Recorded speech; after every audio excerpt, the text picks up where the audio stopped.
నమస్తే అన్న అందరికీ నమస్కారం.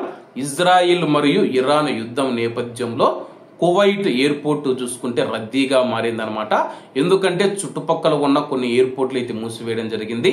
ఇరాక్ కానీ ఇరాన్ కానీ లేకపోతే ఆయా దేశాల ఎయిర్పోర్ట్లు మూసివేయడంతో రోడ్డు మార్గాల ద్వారా కొంతమంది కువైట్కు చేరుకొని కువైట్ నుంచి ఇతర దేశాలకు వెళుతూ ఉన్నారు. అలాగే కువైట్లో ఉన్న ప్రయాణికులు కూడా కువైట్ దేశం నుంచి ప్రయాణిస్తూ ఉండడంతో అయితే కువైట్ ఎయిర్పోర్ట్ రద్దీగా మారింది. కాబట్టి కువైట్లో ఉన్న భారతీయులు ఇండియాకు వస్తూ ఉంటే కానీ ఎయిర్పోర్టుకు మీరు 4 గంటల ముందు చేరుకునేందుకు ప్రయత్నం చేయండి.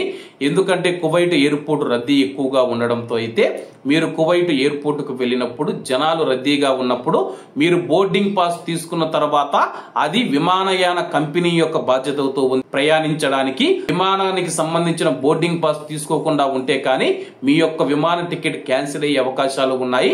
బోర్డింగ్ పాస్ తీసుకున్న తర్వాత విమాన కంపెనీ బాధ్యత వహిస్తే బోర్డింగ్ పాస్ తీసుకోక ముందు ప్రయాణికుడికి ఆ యొక్క బాధ్యత అయితే ఉంటుంది. ఎందుకంటే ఇప్పుడు టికెట్ల రేట్లు చూసుకున్నా కానీ భారీగా పెంచడం జరిగింది.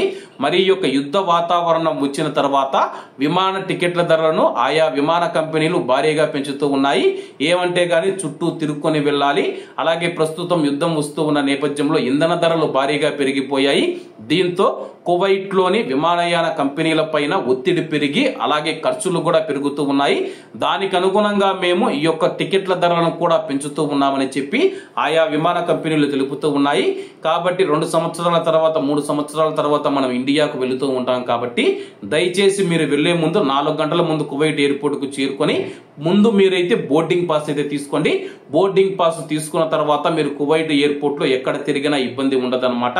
ఒకవేళ మీరు 4 గంటల ముందు కాకుండా 2 గంటల ముందు 3 గంటల ముందు చేరుకుంటే కానీ ఇబ్బందులు తలెత్తే అవకాశాలు ఉన్నాయని చెప్పేసి కువైట్ లోని కొన్ని ట్రావెల్ ఏజెన్సీలు అయితే నాకు తెలపడం జరిగింది.